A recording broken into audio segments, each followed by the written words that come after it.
Hi students, have a nice day. Let's continue the ionization of acids and bases. In this section we have to discuss about the polybasic acids and polyacidic bases. Some acids like oxalic acid, sulfuric acid, phosphoric acid, they contains more number of ionizable hydrogen, more than one ionizable hydrogen per molecule. Such acids are called polybasic acids or polyprotic acid. For example, sulfuric acid. Okay, in the case of sulfuric acid has two ionizable proton or two ionizable hydrogen atom per molecule. It ionizes as follows: H plus aqueous plus HSO4 minus aqueous, and the Ka1, first dissociation constant or first ionization constant of this acid is equal to concentration of H plus into concentration of HSO4 minus divided by concentration of H2SO4, and the value of K is very large, greater than 10. The value of Ka1 or the first ionization constant is very large, and the second ionization is this HSO4 minus. One more hydrogen is present. HSO4 minus aqueous dissociate into H plus SO4 2 minus. Both are aqueous in state. And the Ka2 is equal to concentration of H plus. Look at this equation. Concentration of H plus into concentration of SO4 2 minus divided by concentration of HSO4 minus. And the Ka2 is equal to, okay, Ka2 is equal to 1.6. In some textbook it is 1.2. 1.2 into 10 raised to minus 2. Okay, 1.2 into 10 raised to minus 2. What it means? The Ka1 is greater than Ka2. So this sulfuric acid is a dibasic acid or a diprotic acid.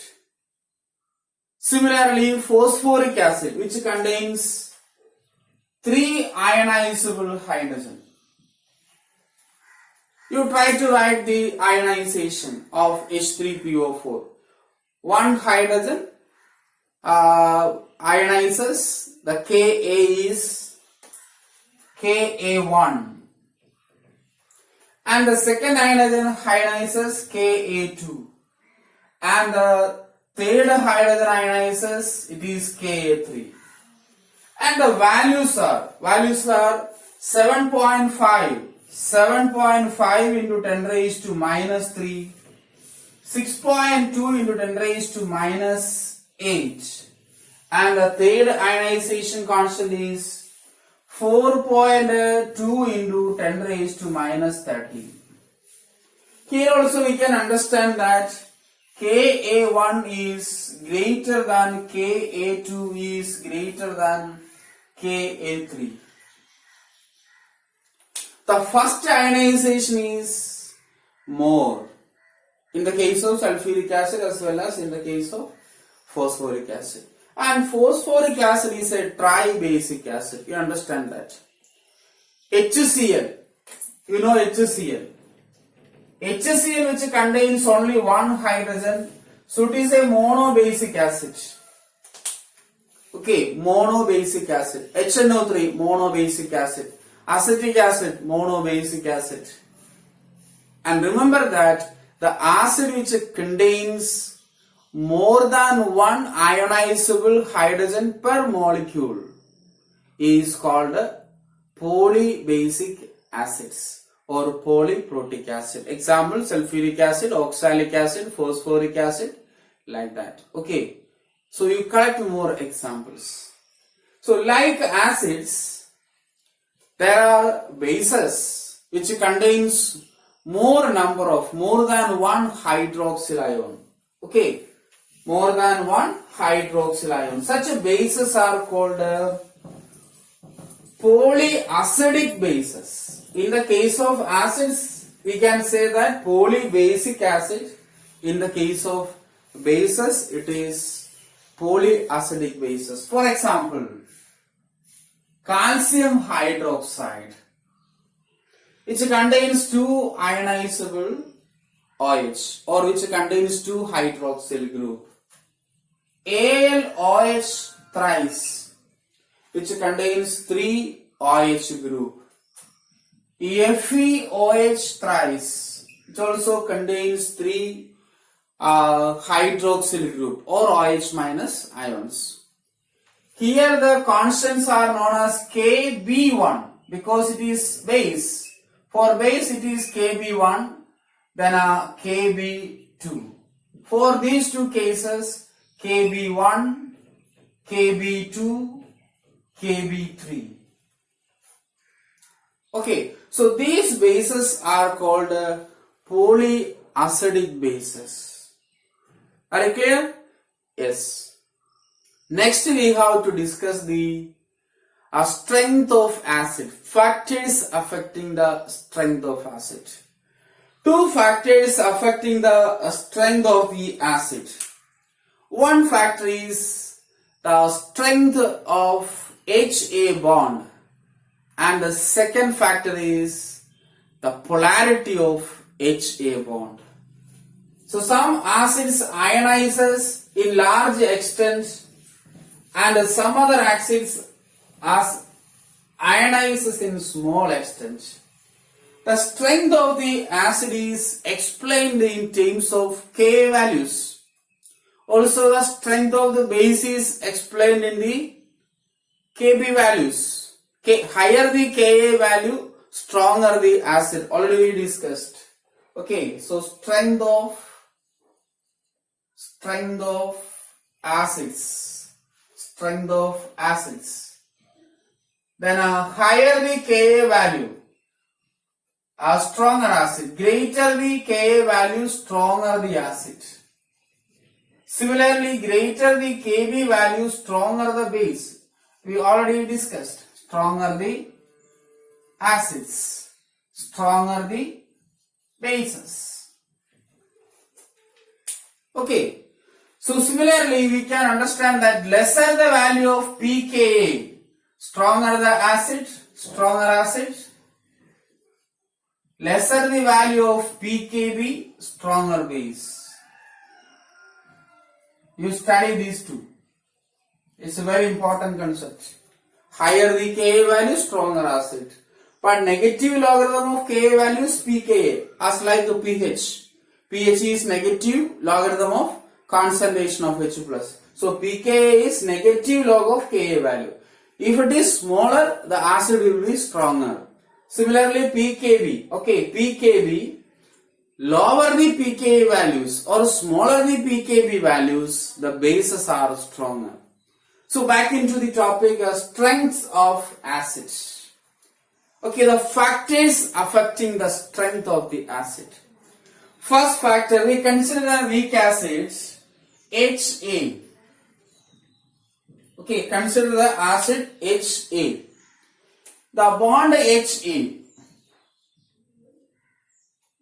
and the acid ionizes this bond, like HA aqueous gives HA plus aqueous plus A minus aqueous.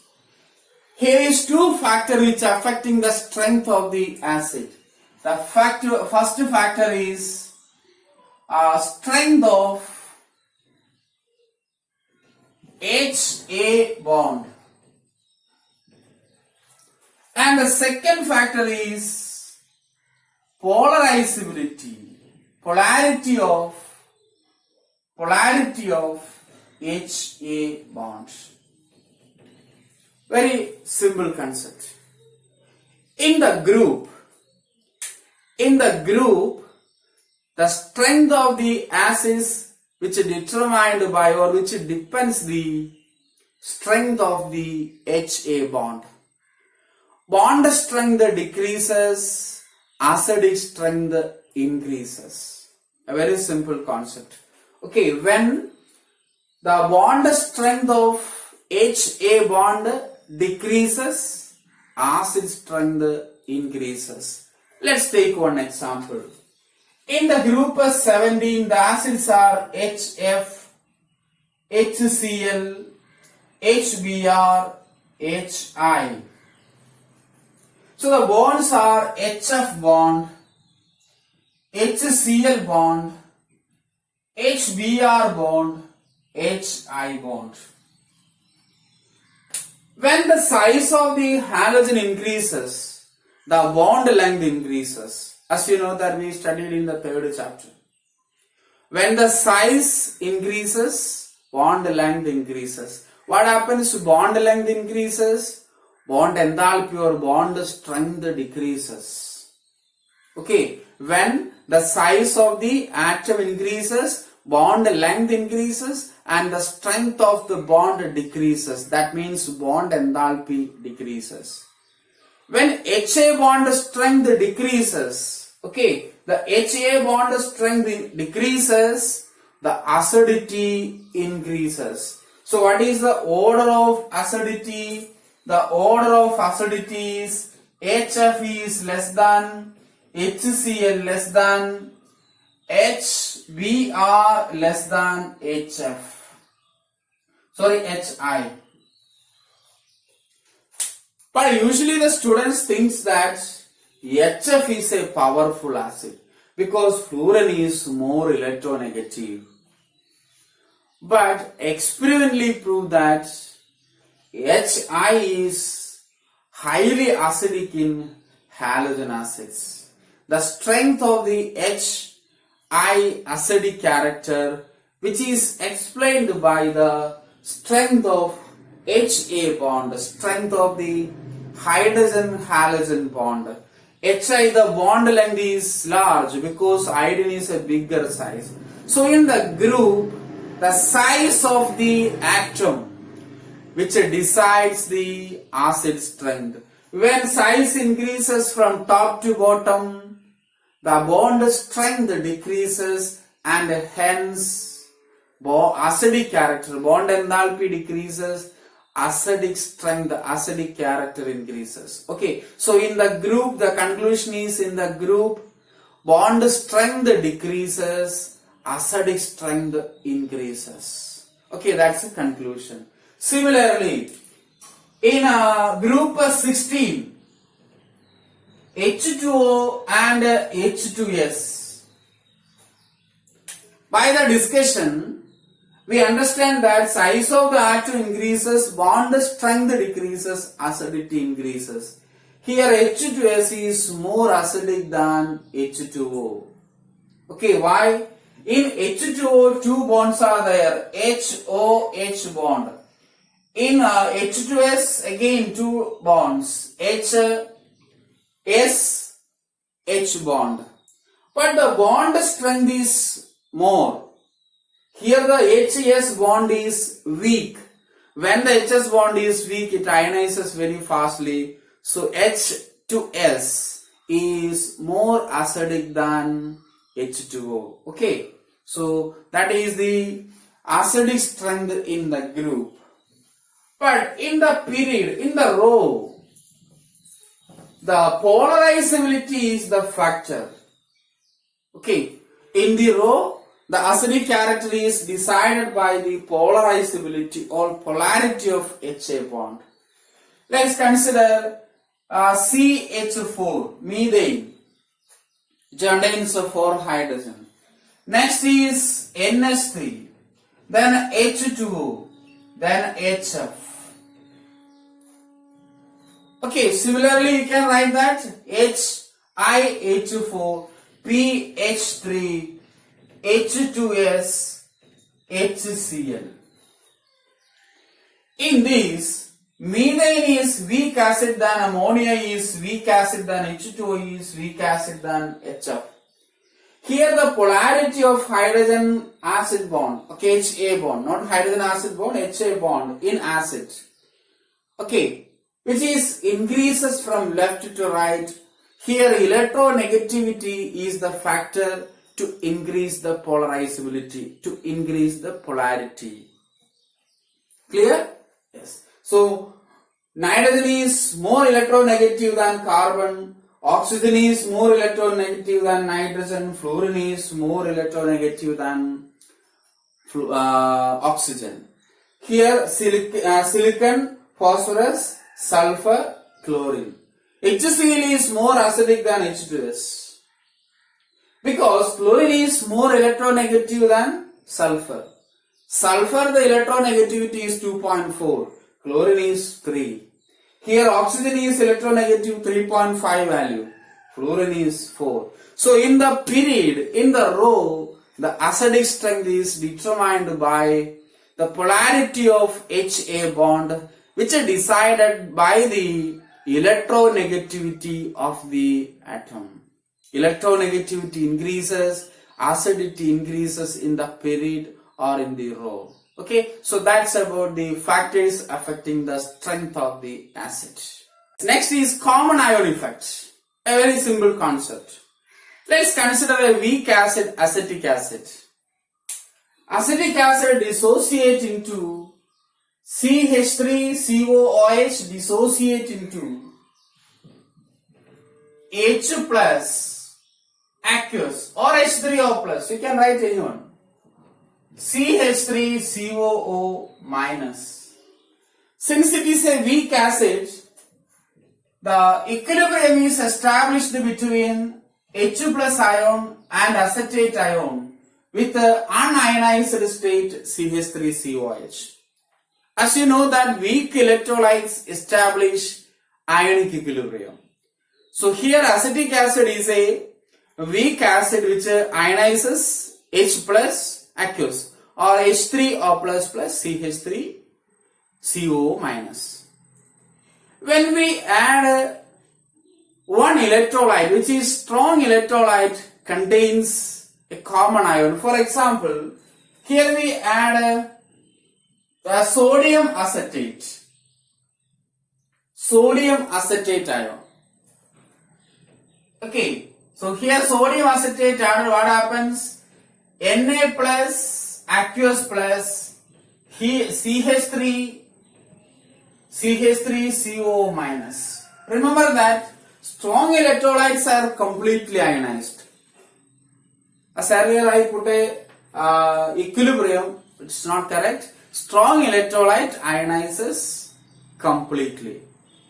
Here acetic acid is a weak electrolyte, sodium acetate is a strong electrolyte. Look at the mixture which contains acetic acid and sodium acetate. The acetate ion is common. According to Le-Chatelier principle, if the acetate concentration increases, the equilibrium, this is the equilibrium is shifted to the left side or equilibrium is shifted to the unionized state. Okay, once again, acetic acid is a weak acid which ionizes us H plus and acetate ion. To this solution, we add a strong electrolytes which contain a common ion, sodium acetate. Sodium acetate contains acetate ion. And Na plus CH3CO minus. A strong electrolyte ionizes completely. That's why the concentration of CH3COH increases. The equilibrium is shifted to the unionized acetic acid state. So this is called a common ion effect. I explain the common ion effect. Okay, please listen. The ionization of a weak electrolyte is suppressed by adding a strong electrolyte which contains a common ion. Once again, here the addition of CH3COH suppresses the ionization. The equilibrium shifted to the left hand side. That means ionization suppressed. Okay, ionization is suppressed by adding a common ion. And that effect is called a common ion effect. Once again I explain. The ionization of a weak electrolyte is suppressed by adding a strong electrolyte which contains a common ion. That's very important. The strong electrolyte should contain one common ion. Otherwise, common ion effect is not working. Okay, so another example. NH4OH, which is a weak base. NH4OH is a weak base which ionizes in the solution NH4 plus aqueous plus OH minus aqueous. We add ammonium chloride. Ammonium chloride added to the solution which ionizes completely as NH4 plus Cl minus aqueous. So here the common ion is NH4 plus. Here the common ion is CH3CO minus, acetate ion. And when the concentration of NH4 plus increases, the equilibrium is shifted to left side, unionized state of ammonium hydroxide. Okay, so this is called a common ion effect. Common ion effect works when one weak electrolyte we take and also a strong electrolyte which contains a common ion. Okay, yes. So we move to the next topic related to the common ion, buffer solution. Okay, buffers or buffer solution, which is based on the common ion. A buffer solution is very important in the chemical industries as well as in many biochemical process. For example, our blood is a human blood is a buffer. The pH of the human blood is 7.4. Actually, it ranges from 7.3 to 7.5. Okay, 7.3 to 7.5. So here, buffers are two types. One is acidic buffer. Two is basic buffer. Actually, in the textbook, in NCERT book, one definition is given. That much enough to understand the buffer solution. You will learn buffer in detail in higher classes. But you should understand for competitive examination, two type of buffers are there. One is acidic buffer, second one is basic buffer. A human blood which contains H2CO3,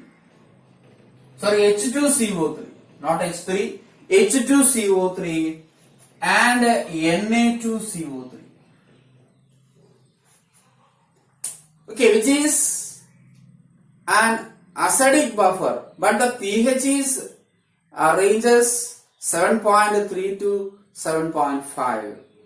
In blood, the carbonic acid H2CO3 and Na2CO3 act as a buffer. A buffer solution which resists the change in the pH on dilution or a small quantity of acid or bases added to it. What is a buffer solution?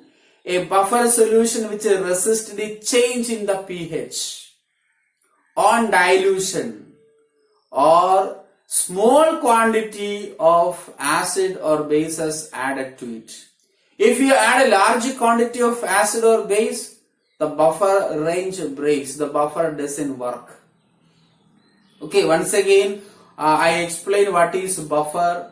A buffer solution which resist the change in the pH on dilution or addition of small quantities of acid or bases to it. A human blood is a good buffer. Okay, in human blood, H2CO3 and Na2CO3 mixture act as a buffer. This is one example for acidic buffer.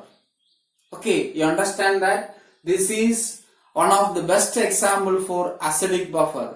An acidic buffer is the mixture of weak acid and its salt with a strong base. Okay, a weak acid and its salt with a strong base. Acetic acid react with NaOH, we get sodium acetate. Okay, similarly basic buffer. Basic buffer is a mixture of a weak base and its salt with a strong acid. NH4OH is a weak base which react with HCl, we get ammonium chloride. NH4OH plus HCl gives NH4Cl. That NH4Cl and NaOH mixture is the best example for basic buffer. Okay, in NCERT book, just a definition is given. Then you just understand that two type of buffers are there, acidic buffer and basic buffers. And also you memorize two examples. Then a human blood is a buffer. The buffer range is 7.3 to 7.5. Actually the pH of human blood is 7.4. And H2CO3 and Na2CO3 mixture act in the human blood. Okay students, we come to the last topic of this chapter, solubility equilibria of a sparingly soluble salt. Some salts are less soluble in water or in solvent. As you know that the solubility of a substance is determined by lattice enthalpy and hydration enthalpy. Lattice enthalpy is determined by the interaction between the cations and anions. For example, NaCl, Na plus and Cl minus. The lattice enthalpy is 788 kJ per mole. And hydration enthalpy. Hydration enthalpy is the enthalpy change when 1 mole of an ion is hydrated. When the hydration enthalpy is higher than that of lattice enthalpy, the substance is soluble in the solvent or soluble in water. If lattice enthalpy is more, the solubility is less. Hydration enthalpy is negative, lattice enthalpy is positive. When the hydration enthalpy overcomes the lattice enthalpy, the substance is soluble in water or soluble in suitable solvents. Generally, non-polar substances have lower hydration enthalpy or solvation enthalpy. And the substances are categorized divided into mainly three. Soluble salts. If the molar concentration in solution is 0.1 greater than 0.1 molar, the substance is a soluble substance. Category 1. Okay, the solubility is more than 0.1 molar. Solubility greater than 0.1 molar, which is known as soluble salt. Soluble salt. Then if a solubility is between 0.01 to 0.1, which is less soluble salt. Less soluble salt or less soluble substance. If the solubility is less than 0.01 molar, solubility is less than 0.01 molar, They are called as sparingly soluble salt. Sparingly soluble salt. For example, barium sulfate, AlCl3, then AgCl. Okay. So some examples for sparingly soluble salts are BaSO4, then lead sulfate, AgCl, etc. Okay, so what are the sparingly soluble salts? Some salts are less soluble in the solvent. Less soluble is called sparingly soluble. And the sparingly soluble salts established an equilibrium between its ion and the substance in the solid state. That's we have to discuss solubility product or a solubility constant. Okay, so next topic, symbol topic is solubility product constant. Solubility product constant.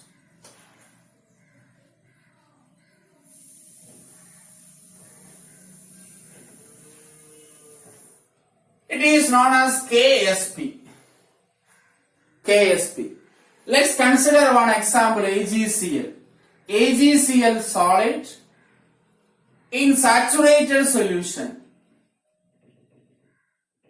Saturated solution in water. We get Ag plus aqueous plus Cl minus aqueous. The dissociation constant K is equal to concentration of Ag plus into concentration of Cl minus divided by concentration of AgCl solid. As you know that the concentration of solid is a constant. So K into concentration of AgCl solid is equal to concentration of Ag plus into concentration of Cl minus. And a constant is multiplied by another constant. We get one another constant. That constant is known as solubility product of a sparingly soluble salt.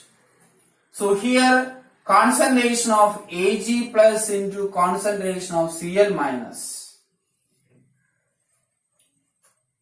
Let's consider the solubility S for Ag plus ion and the solubility same for Cl minus ion. Okay, this is insoluble state, that is in the solid state.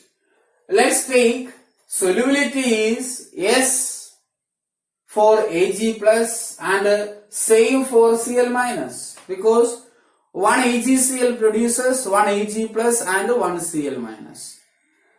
Substitute this into this equation. KSP is equal to S into S. Then KSP is equal to S square.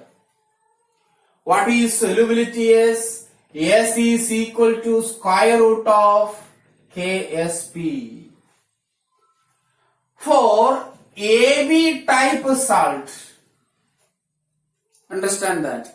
For AB type salt, the solubility S is equal to square root of KSP. KSP is equal to S square, so S is equal to square root of KSP. What are the examples of AB type? BaSO4, PbSO4. Okay, AgCl already discussed. AgCl. So these are the AB type of salt which solubility is S is equal to square root of KSP. Let's consider another type AB2 or A2B. Okay, so this is the pattern to determine the solubility product of a sparingly soluble salt. Next we consider the AB2 type salt or A2B type. Let's check what happens for its solubility. Okay, for example, PbCl2. For PbCl2 solid, it is saturated solution. Pb2 plus 2Cl minus ion. Pb aqueous plus 2Cl minus aqueous. Let's take the solubility S for Pb2 plus ion and 2S for Cl minus ion, because 2 Cl minus ions are there. Then write the equilibrium constant. K is equal to concentration of Pb2 plus into Cl minus square divided by concentration of PbCl2 solid. Multiply here. Ksp is equal to concentration of Pb2 plus aqueous into Cl minus square. A constant is multiplied by another constant. Okay, one step I skipped. Concentration of PbCl2 into K is equal to Ksp. After taking some example, we can directly write that Ksp of a salt. Okay, Ksp of salt is directly written. This skip into Ksp and write the ions only. Then what is the solubility of Pb2 plus? It is S. What is the solubility of chloride ion? It is 2S square. Okay, solubility of chloride ion is 2S square. So we get 4S cube. Ksp is equal to 4S cube. What about the S? S cube is equal to Ksp divided by 4. Ksp divided by 4. S is equal to cube root of Ksp divided by 4. Okay. Similarly, you can determine the AlCl3. You do it as a homework. AlCl3. Al3 plus 3Cl minus. Solubility S for aluminum ion, 3S for chloride ion. And do it the same pattern. Okay. You get 27 S raised to 4. 27 S raised to 4. Okay. Yes. Next, application based on the solubility product. If a solubility product Ksp is equal to ionic product of a substance, the solution is saturated. Okay. If the solubility product Ksp is equal to ionic product of a salt, a saturated solution is formed. Okay. When the ionic product is less, it is unsaturated. When the ionic product is more, precipitation takes place. Precipitation occurs. Okay, let's discuss one example for application of solubility equilibria.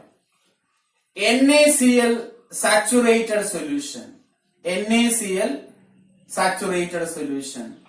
NaCl solid equilibrium with Na plus aqueous plus Cl minus aqueous. This is a saturated solution. When hydrogen chloride gas is passing through the saturated solution, HCl gas, what happens? The chloride ion concentration increases. Common ion, the chloride ion concentration increases and more NaCl is precipitated. When hydrogen chloride gas is passing through the saturated solution of NaCl, the concentration of Cl minus increases, that's why the ionic product of NaCl increases, then NaCl is precipitated. In industry, pure NaCl is prepared by this method. Okay, pure NaCl is prepared by this method. And this is the application of solubility product. In practical, the common ion effect and the solubility product are very important. When the ionic product is more than that of the solubility product, the substance is precipitated. Okay, and also common ion effect. You will learn these things in the laboratory, especially in the plus 2 laboratory classes. So that's about the equilibrium chapter. You please go through the equilibrium. It's a big chapter which contains a physical equilibrium, chemical equilibrium, as well as ionic equilibrium. Any doubt? You can ask. So we will see a new topic in the next section. Thank you.